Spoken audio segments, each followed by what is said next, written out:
حملوں کا آغاز کیا تھا. اور بلال آج 2 سال مکمل ہو گئے, مگر جب ہم ان 2 سالوں کی داستان پڑھتے ہیں, دیکھتے ہیں, دیکھ رہے ہوتے ہیں, سن رہے ہوتے ہیں, تو ہم ایک انسانیت کے ناطے ہمیں افسوس ہوتا ہے کہ لاکھوں ہمارے جو فلسطینی بھائی ہیں, بہنیں ہیں, بزرگ ہیں, بچے ہیں, مائیں ہیں, وہ اس دنیا سے رخصت ہو گئے ہیں اور شہید ہو گئے. روز قیامت یہ چھوٹی چھوٹی بچوں کو آپ نے جو شہید کیا ہے نا, وہ کھڑے ہو کر آپ سے مسلم امت سے پوچھیں گے what you have done for us. فلسطینی مجاہدین اسرائیلی رکاوٹوں کو توڑتے ہوئے غزہ سرحدی گزرگاہوں کے ذریعے قریبی اسرائیلی بستیوں میں بھی داخل ہو چکے ہیں, جبکہ مجاہدین نے 251 افراد کو یرغمال بنایا, جس کے بارے میں اسرائیل کہہ رہا ہے کہ پہلے یرغمالیوں کو چھوڑا جائے, پھر ہم جو ہے وہ فلسطینیوں کو چھوڑیں گے. اس کے بعد اسرائیل نے غزہ پر ایک نئی جنگ نافذ کر دی. بالکل, ساتھ ہی 3,60,000 ریزرو فوجیوں کو غزہ پر بلایا گیا, اور جو کہ اسرائیلیوں کی جانب سے ہوا. پھر اس کے بعد تب سے غزہ پر وحشیانہ کارروائیوں کا سلسلہ, ہونے والا نیا سلسلہ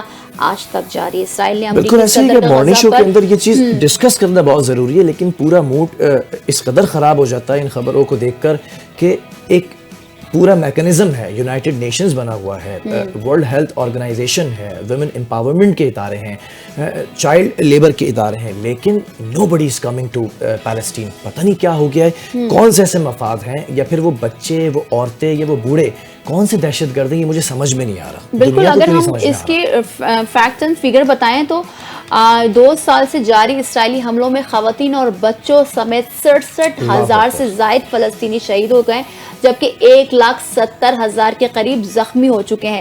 اسرائیلی ناکہ بندی سے 20 لاکھ افراد فاقہ کشی پر مجبور ہیں. اسرائیل کے وحشیانہ حملوں میں غزہ جو ہے اب مکمل طور پر کھنڈر بن چکا ہے. وہاں رہنے کا تصور ہی نہیں کیا جا سکتا, چاہے وہ اسپتال ہو, مساجد ہو, گرجا گھر ہو, اسکول ہو, کالجز ہوں, یا کوئی تعلیمی ادارے ہو, چاہے وہ آپ کا گھر ہو یا مکان ہو, سب بربادی کی داستانیں دکھ رہی ہیں ہمیں. ایون ہم تو یہ سوچ رہے ہوتے ہیں کہ مہنگائی بہت ہو گئی ہے, لیکن الحمدللہ ہمارے پاس گڈوں کے اندر تھوڑی سی سڑک موجود ہے, لیکن غزہ کے اندر آپ ذرا امیجن کریں کہ اس وقت نہ تو سڑکیں ہیں, نہ تو عمارتیں ہیں, نہ کالجز ہیں, نہ اسکول ہیں, نہ آفیسز ہیں, نہ اسپتال ہیں, نہ مساجد ہیں, صرف کھنڈر اور ملبہ اس وقت جو ہے وہ زمین کے اوپر گرا ہوا ہے. یہ ذرا پروڈیوسر صاحب فوٹیجز دکھائیں, یہ کس طرح سے میزائل داغے جاتے ہیں اور کس طرح سے. اچھا, امداد آئی وہاں پر, امداد ٹرک سے لوگ لینے کی کوشش کر رہے تھے, اور وہاں پر اسرائیلی فوج کھڑے ہو کے اسٹریٹ فائرنگ کر رہی تھی, گولیاں چلا رہی تھی.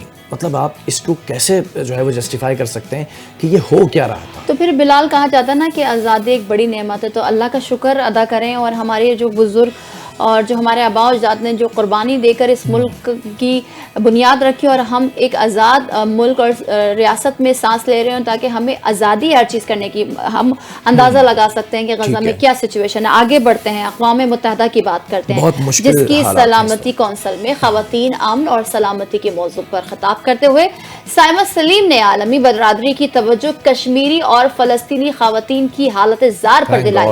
انہوں نے کہا کہ امن کے قیام اور مذاکرات میں خواتین کی شمولیت اخلاقی اور عملی دونوں لحاظ سے ضروری ہے, کیونکہ خواتین کی شرکت سے معاہدے زیادہ دیر پا ثابت ہوتے ہیں. اچھا, سائمہ سلیم نے جو اقوام متحدہ سے اس وقت مطالبہ کیا ہے نا فاطمہ, وہ ثالثی عملوں میں خواتین کی لازمی شمولیت یقینی بنائی جانے کا بھی کہا ہے, جبکہ جنگی ہتھیار کے طور پر جنسی تشدد کرنے والوں کا احتساب بھی ہونا چاہیے بھی کہا, اور بحران زدہ علاقوں کے اندر خواتین کی جو آرگنائزیشنز ہیں ان کو مالی مدد کی فراہمی کی جائے. اچھا, یہ تمام چیز تو ہوتا ہے, لیکن اگر پچھلی خبر سے کنیکٹڈ کریں آپ اس خبر کو, خواتین کی بے حرمتی ہو رہی ہے, خواتین وہاں پر غزہ کے اندر شہید ہو رہی ہیں, لیکن nobody is asking, nobody is raising voice.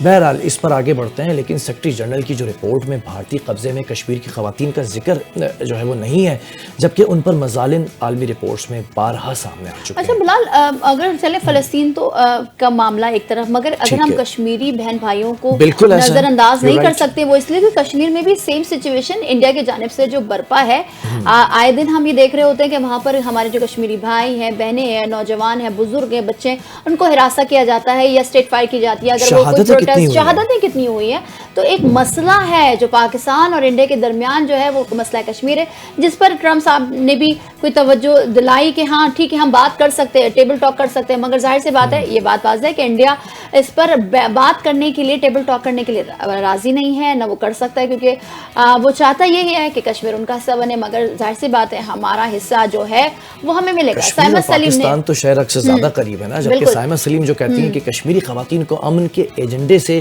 خارج کرنا ان کی ساکھ کو نقصان بھی پہنچانا ہے, جبکہ فلسطینی خواتین کی حالت ہمارے دور کا سب سے المناک سانحہ بھی ہے. اچھا چلیں, یہ بہت اچھی بات ہے کہ سائمہ صاحبہ نے یہ دونوں جو اس وقت ممالک ہیں ان کی خواتین کی, بچوں کی اور بوڑھوں کی جو اس طرح سے لے کر آئی ہیں آن بورڈ, بہترین ہے اور میں آپ کو اپریشیٹ کرتا ہوں. اور فاطمہ مجھے بھی یہ لگتا ہے کہ آپ بھی جس طرح سے میں نے دیکھا کل بھی اتنا ایموشنل ہو کے اور ٹچی ہو کر پروگرام کر رہی تھی فلسطین کے اوپر, لوگ آواز نہیں اٹھا رہے ہیں, NGOs آواز نہیں اٹھا رہی ہیں, اس پر بڑی مجھے تشویش ہے. جو کہ ہمارا حق بنتا ہے اور ہم اس پر آواز اٹھائیں. مزید کیا بات ہوئی, انہوں نے کیا انکشاف کیا, وہ بتائیں آپ کو کہ گزشتہ 2 سال میں تنازعات سے جڑے جنسی تشدد میں 90% اضافہ اور خواتین و بچوں کی ہلاکتوں میں 4 گنا اضافہ ہوا ہے. خواتین اب بھی تشدد کا پہلا اور امن کا آخری چہرہ ہیں. بالکل حقیقت ہے یہ بات, اور ساتھ ہی ساتھ جو فیکٹس اینڈ فیگرز ہیں انہوں نے اس بات پر بھی توجہ دلائی کہ جی اس طرح سے خواتین اور بچوں کے ساتھ اس طرح کے ظلم و بربریت کو کشمیر میں, فلسطین میں بند کیا جائے, اور یہ اقوام متحدہ میں جو ایک آواز بلند کی جاتی ہے تاکہ دنیا تک یہ آواز کو پہنچایا جائے. آگے بڑھتے ہیں اور موسم پر بھی بات کریں ہیں. بالکل موسم لڑائیاں لے رہا ہے بھائی, بہت تیزی کے ساتھ, طبیعت بھی خراب ہے بھائی, بالکل تیزی کے ساتھ موسم چینج ہو رہا ہے. اگر ہم پورے ملک کی بات کریں تو ہر جگہ موسم کی نے جو ہے انگڑائی لے لی ہے. محکمہ موسمیات نے ملک کے مختلف علاقوں میں تیز ہوا اور گرج چمک کے ساتھ مزید بارشوں کی پیش گوئی کراچی میں بھی ہو جائے ایسا کچھ, انشاءاللہ. جو کہ میٹرولوجی ڈپارٹمنٹ ہے اس کے مطابق ملک کے دیگر علاقوں میں جو موسم ہے نا وہ خشک ہے, اور یہ بھی امکان ظاہر کیا گیا ہے, جبکہ گلگت بلتستان, کشمیر, ملحقہ پہاڑی علاقوں کے اندر چند مقامات پر جو ہے وہ تیز ہوائیں اور گرج چمک کے ساتھ مزید بارش کا امکان بھی ہے. فاطمہ اب آگے جو لوگ اس وقت ہم سے ٹیون ہوئے ہیں ان کو بھی بتائیں کہ کون کون سے ایسے شہر ہیں جہاں پر موسم تبدیل ہوگا. بالکل ملک کے تمام ہی حصوں میں جو ہے ملک بارشوں کی پیش گوئی کی گئی ہے. اسلام آباد میں موسم خشک اور مطلع جزوی ابر آلود رہنے کا امکان ہے. ساتھ ہی ساتھ راولپنڈی, مری, گلیات, چکوال, جہلم, گجرات, لاہور, سیالکوٹ, ناروال اور وزیر آباد میں بھی چند مقامات پر بارش ہونے کی توقع کی جا رہی ہے. بلوچستان کی اگر بات کی جائے, بلوچستان کا رخ کریں تو وہاں پر بھی ساحلی علاقوں میں مطلع جزوی ابر آلود رہنے کی توقع ظاہر کی جا رہی ہے. سندھ کے بیشتر اضلاع میں موسم گرم اور خوش رہنے کا امکان ہے. جی بھائی کراچی میں بھی موسم کہا جا رہا ہے کہ جمعے سے جو ہے وہ رات کے وقت ٹیمپریچر گرے گا اور خنکی آئے گی. جبکہ اگر میں بات کروں نا دیر, چترال, سوات, کوہستان, شانگلہ اور بڈگرام میں بارش کی جو ایکسپیکٹیشنز ہیں وہ ہیں. گلگت بلتستان میں گرج چمک کے ساتھ بارش اور پہاڑوں پر برف باری کا بھی امکان بتایا گیا ہے, جبکہ میٹرولوجی ڈپارٹمنٹ کے مطابق آزاد کشمیر کے اندر گرج چمک کے ساتھ بارش ہوگی. اچھا فاطمہ, ذرا کراچی کی اگر ہم بات کریں نا تو کراچی کا موسم بڑا انپریڈکٹیبل ہوتا ہے. کراچی اور ایک لندن کا جو موسم ہے, اب کراچی کے اندر آپ نے دیکھا تھا کہ شدید گرمی پڑی, پھر اچانک سے بے وقت بارش ہوئی ہواؤں کے ساتھ, پھر اب دوبارہ سے ہلکی پھلکی گرمی ہوتی ہے. اچھا, وہ اور رات میں موسم ٹھنڈا ہوتا ہے. بلال, میں وہی موسم کا ہی اثر ہے آپ کو. میں پڑھ رہی تھی کہ ویسے تو سپٹمبر کے بعد اکتوبر میں سب جگہ سردی آتی ہے, مگر کراچی میں جون جولائی آ جاتا ہے. بالکل حقیقت ہے. کراچی والے گرمی کا جو مزہ ہے نا وہ اکتوبر میں بھی لے رہے ہوتے ہیں. تو اکتوبر اور نومبر کراچی میں گرم ہوتے ہیں, بالکل, اور ویسے ہی ہوتے ہیں جیسے جون جولائی, جس طرح سے جون جولائی میں گرمی ہوتی ہے. بالکل, تو ہم ٹورزم کی بات کر لیتے ہیں. بالکل جی, قلعہ دراوڑ سے ہم آپ کو ایک خصوصی رپورٹ دکھائیں گے. اگر ہم تھوڑا سا اس کے بارے میں آپ کو بتائیں کہ برصغیر پاک و ہند کی ریاستوں میں اگر کسی کو خوشحالی, تہذیب اور تعمیرات کے حسن سے پہچانا جائے تو ریاست بہاولپور کا نام سر فہرست آتا ہے. بالکل ایسا ہی ہے. جو بہاولپور کا شمار جو ہے برصغیر کے پاک و ہند کی خوشحال ریاستوں میں ہوتا ہے, اور یہاں پر جو ہے وہ حکمران عباسی خاندان نے دارالخلافہ بہاولپور کے اندر پر آسائش محلات اور باغات تعمیر کیے تھے. اسی حوالے سے جو ایک رپورٹ ہے نا اس پر نظر ڈالتے ہیں. بڑی محنت سے رپورٹ بنائی گئی ہے. بر صغیر پاک و ہند کی ریاستوں میں اگر کسی کو خوشحالی، تہذیب اور تعمیرات کے حسن سے پہچانا جائے تو ریاست بھاولپور کا نام سر فہرست آتا ہے۔ بھاولپور کا شمار بر صغیر پاک و ہند کی خوشحال ریاستوں میں ہوتا تھا۔ 18ویں صدی کے اوائل سے قریب 28 صدیوں تک یہاں کے دوران عباسی خاندان نے دارالخلافہ بھاولپور میں پر آسائش محلات اور باغات تعمیر کیے، ساتھ ہی کالج، اسپتال، اسٹیڈیم، تفریحی مقامات اور لائبریریاں بھی قائم کی۔ ان تعمیرات میں سے کئی آج بھی بھاولپور شہر اور اس کے گرد و نواح میں موجود ہیں۔ یہ یادگاریں تاریخ کے ان اوراق کی مانند ہیں جن سے کئی کہانیاں اور یادیں جڑی ہوئی ہیں۔ بھاولپور سے تقریباً 80 کلومیٹر دور صحرائے چولستان میں قلعہ ڈیراور واقع ہے۔ سڑک پکی مگر تنگ ہے، اس لیے یہاں پہنچنے میں تقریباً 2 گھنٹے لگتے ہیں۔ قلعہ عباسی خاندان کے ملکیت ہے اور اس کا اصل نام قلعہ ڈیراور ہے، جو کبھی قلعہ ڈراور کہلاتا تھا۔ قلعے کی اونچی دیواریں اور لوہے سے بنا مرکزی دروازہ اس قدر چوڑا اور اونچا تھا کہ ہاتھی بھی آسانی سے اس میں سے گزر سکتا تھا۔ وسیع و عریض ریتیلے میدان میں کھڑا یہ قلعہ اپنی منفرد ساخت کی وجہ سے نمایاں ہے۔ قلعے کے سامنے دلی کی مسجد کی طرز پر ایک قدیم مسجد موجود ہے جو قلعے کے حسن کو 4 چاند لگاتی ہے۔ مسجد کے عقب میں بنے ایک دروازے سے قلعے کے اندر لے جانے والی کشادہ گزرگاہ تک پہنچا جا سکتا ہے جو اینٹوں سے تعمیر کی گئی ہے۔ قلعے کے باہر بسنے والے مختلف مذاہب کے لوگ ایک دوسرے کے ساتھ میل جول رکھتے تھے۔ یہاں مسلمان، ہندو اور سکھ سب مل کر رہتے تھے۔ ایک ہی گھاٹ سے پانی پینا ان کے درمیان بھائی چارے کی مثال تھا۔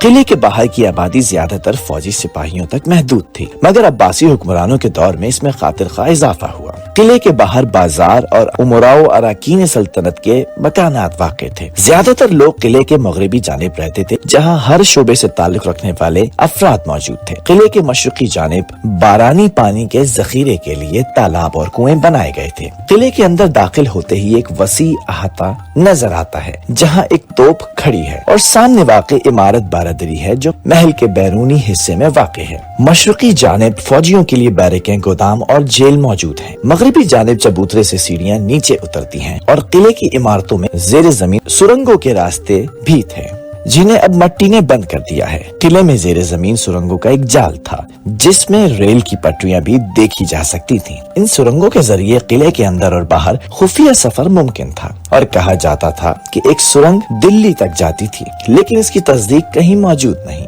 یہ قلعہ صرف اینٹوں اور پتھروں کا مجموعہ نہیں بلکہ تاریخ کی وہ زندہ کتاب ہے جو ہمیں ایک دور کی عظمت، ہم آہنگی اور تہذیب کی جھلک دکھاتی ہے۔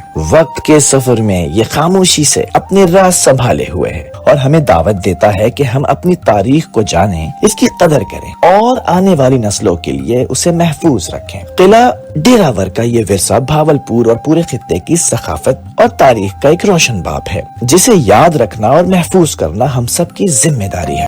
یہ خوبصورت رپورٹ آپ نے پیش کی، ضرور جائیں، اپنے ملک کے ٹورزم کو سپورٹ کریں اور ساتھ ہی ساتھ لوگوں کو بھی بتائیں کہ یہ خوبصورت شاہکار اور یہ جو پرانے قلعے ہیں اور جہاں پر آپ بہاولپور کی تاریخ کا نظارہ کر سکتے ہیں، ضرور جائیں۔ اور پھر اس کے بعد ہم یہ دیکھنا بھی چاہتے ہیں کہ کون کون وہاں جا رہا ہے۔ اور ابھی تو فی الحال ہم آپ سے بریک لیں گے، بریک کے بعد نیوز ہیڈ لائنز ہوگی، مگر ظاہر سی بات ہے بلال کا جس طرح سے گلا خراب ہے، ہمارے دوسرے سیگمنٹ میں ENT اسپیشلسٹ ہوں گے جو کہ بتائیں گے کہ موسم کے ساتھ جو گلا خراب ہوتا ہے یا فلو ہوتا ہے یا کان کی تکلیف ہوتی ہے۔ فاطمہ نے آج ڈاکٹر بلا لیے اور ڈاکٹر پہلے دوائی دیں گے اور پھر اس کے بعد پروگرام کا آغاز کریں گے۔ بالکل ایسا ہی ہے، یہاں پر لیں گے ایک بریک، لیتے ہیں، بریک کے بعد حاضر۔